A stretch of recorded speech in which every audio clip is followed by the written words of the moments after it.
Pelo WhatsApp 996433827, ao programa Manhã Boa Nova, sou telespectadora assídua do Manhã Boa Nova, parabéns pelo programa, participo há 7 anos do concurso Castro Alves de Poesia com temática espírita. Um ano ganhei prêmio de participação, outro minha poesia foi uma das classificadas e dos demais anos fiquei com o prêmio de menção honrosa. Obrigado aí pela participação, só não está o nome dela aqui. Ou dele, Manhã Boa Nova, WhatsApp. Obrigado aí pela participação. Pelo YouTube, a gente está no YouTube Rádio Boa Nova ao vivo, RBN/TV MM. A Jaqueline Casado diz o seguinte: sobre leitura, minha sogra faz leitura compartilhada. Olha. Ela e uma amiga compartilham livros, gravam áudios e trocam como se fosse um audiobook. Olha que legal. Aí tentando fazer com os amigos isso aí, ela diz. Olha o uso da tecnologia legal, de forma né? inteligente, né? E sabe o que me ocorreu agora, Cláudio? A gente está aqui, de vez em quando me dá uns insights aí, né? Está aqui para isso. Criar de repente, uma página no Facebook de poesia, sabe? E as pessoas poderem postar isso. O uso da tecnologia, né? Para congregar e trazer, sabe? De repente, esse pessoal que está meio... Quem sabe já não existe. Então, pesquisar. Não sei, podemos pesquisar, né? É uma boa. Uma página no Facebook ou, de repente, um site. Puxa, seria muito legal, né?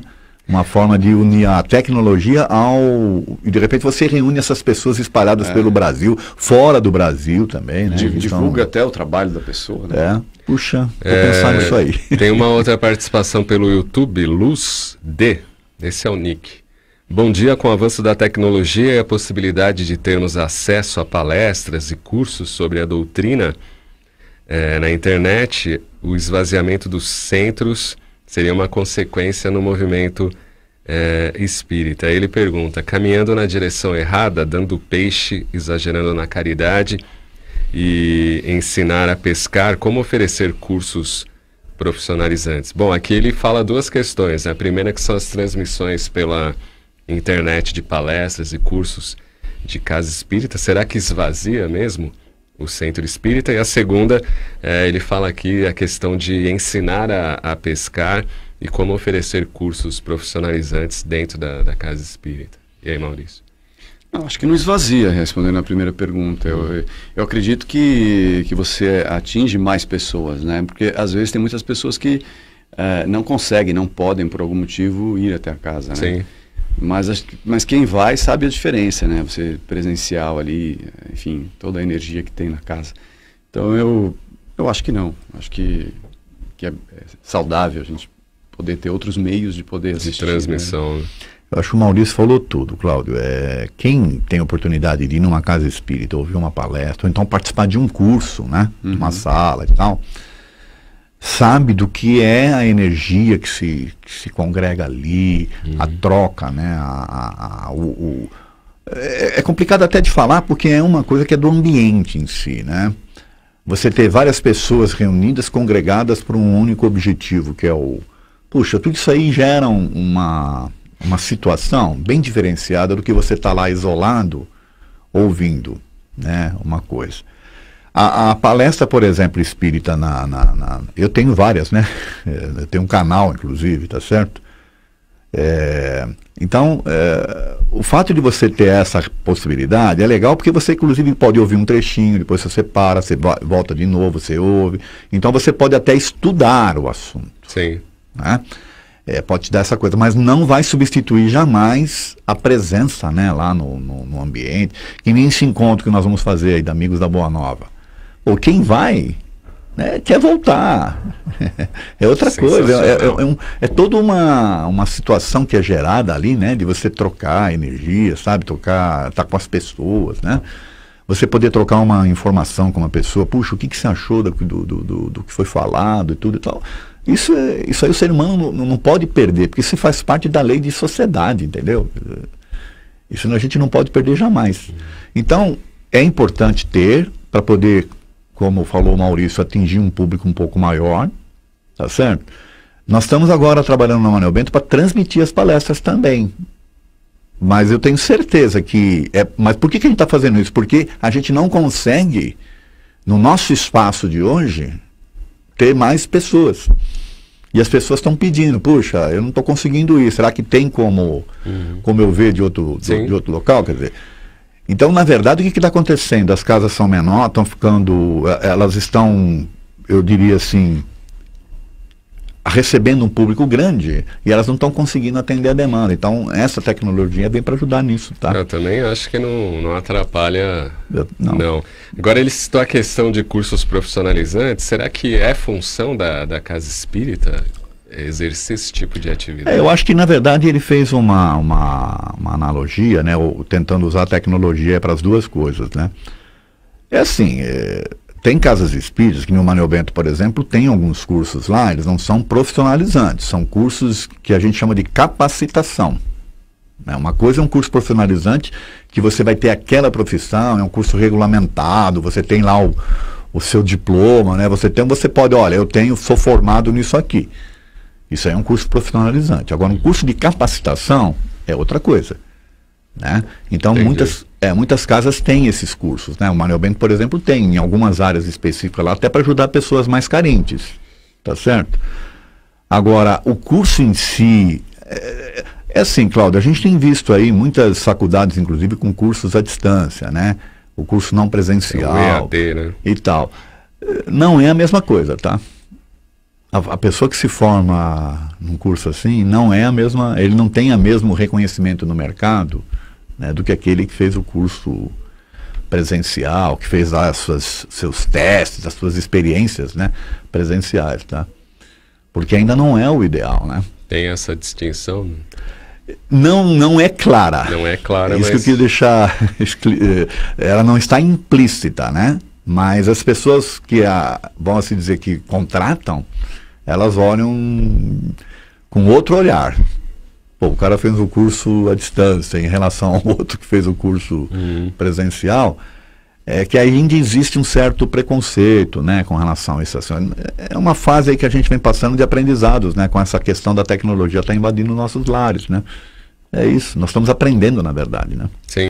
Bom, a peça está sendo preparada, Maurício. O que você pode adiantar aí sobre este espetáculo que será encenado lá no 17º Encontro? É um desafio, né? Porque ano passado nós estivemos com outra peça e que foi muito bem, fez um grande sucesso. Então agora a gente tem que manter o nível, né? Sim. Então é um desafio. Mas brincadeiras à parte, a gente está trabalhando. Esse ano vai ser a história de um personagem que a ideia é que ele passe, né, desde o Antigo Testamento, o Novo Testamento, a época de Kardec e que vá chegar até os dias de hoje. Tá. Então, claro, a gente vai fazer isso numa síntese, né, porque é muita história, mas são dois personagens que vão percorrer essa trajetória. Interessante. Como se fossem reencarnações, né? Interessante. E cada um deles tem uma característica muito própria. Um faz um contraponto do outro. Não vou contar muito da história, só, mas só o que você está falando aí já está despertando a curiosidade. É muito interessante. Né? Então, que a ideia é que a gente traga um pouco dessa relação do homem com Deus, com as crenças daquela época, né? Depois, mais próximo a Kardec, quando vem a codificação, então, que é uma revolução, né? Sim. Muda-se muitos conceitos. Antes você era obrigado a aceitar, era uma máquina de crer, agora você tem a liberdade de pensar. Pois é. E a gente chega nos dias atuais, mas sempre pautado na características desses dois personagens, para a gente contar essa história, né? Com bastante, vamos dizer assim, bastante ênfase, né? Basicamente é isso. Os atores são mesmos? Esse ano aqui eu vou atuar também, e o Rogério Favoreto vai fazer o outro personagem que, enfim, são dois atores, e, enfim, a gente quer que seja, assim, com bastante impacto, né? Porque a peça, ela, como eu disse antes, né? Ela é a forma da gente expressar, né? Da gente trazer o assunto de uma forma viva, né? Então esses personagens vão estar ali vivenciando, né, essas situações aí. Vocês chegam a sentir uma diferença, por exemplo, tá dentro de um teatro é uma coisa, mas ali quase 2.000 pessoas, dá um certo ali frio na barriga maior? Não, a sua pergunta é interessante, porque eu poderia dizer agora em cima da temática, né? Ou do evento em si. Essa tensão, antes de começar, sempre existe, né? Para qualquer coisa. Né? A gente brinca, se isso acabar, perdeu a graça, né? Não faz mais sentido. No momento que você entra, claro que a gente tem o domínio, né, da cena. Mas no evento em si, eu posso falar pela experiência do ano passado, a gente sentiu uma energia muito vibrante, muito forte. De incentivo até, né? Incentiva. E do próprio tipo do evento, né? Sim. São muitas pessoas numa mesma vibração. Então, ali em cena foi muito forte, foi uma experiência única, assim, muito interessante. Mas a gente, quando vai apresentar, falando de número de público, para nós não muda muito no aspecto da nossa concentração, enfim. Claro que o feedback, né, o retorno com muito mais público, ele é muito mais forte, né? Uma comédia, por exemplo, se você tem 10 pessoas assistindo, as pessoas ficam tímidas para rir. Se você tem 1.000, aí todo mundo um ri do outro e fica mais à vontade para poder se expressar, né? Então, isso são características. Mas, em especial, o evento é muito vibrante, é muito emocionante, assim. Eu, como ator que já fiz muita coisa, confesso que fiquei muito mexido no ano passado com a vibração ali do público. Edson, eu vou provocar o Cláudio provoca a gente, eu vou provocar ele agora. Posso? Pode, é claro.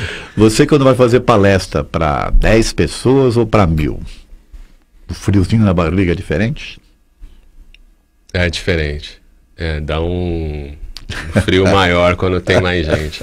Depois passa, como o Maurício disse. Depois aquece. Mas até a entrada ali, encarar o público, o friozinho é maior quando tem mais público. Né?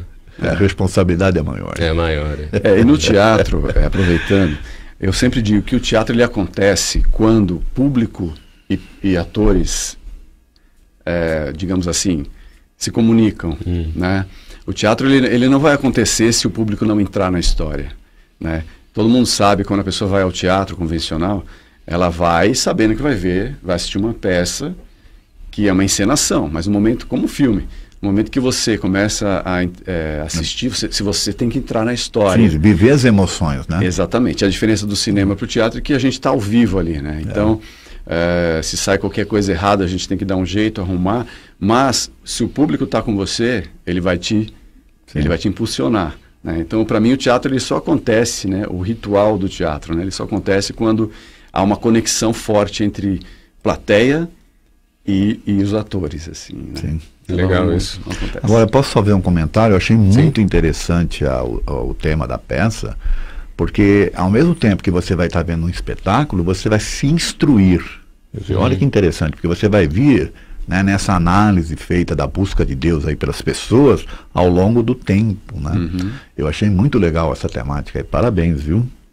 Inclusive, a ideia é que um dos personagens ele vai trazer à tona questões muito inerentes ao ser humano diante das situações, das dificuldades. Do dia a dia, né? Do dia a dia.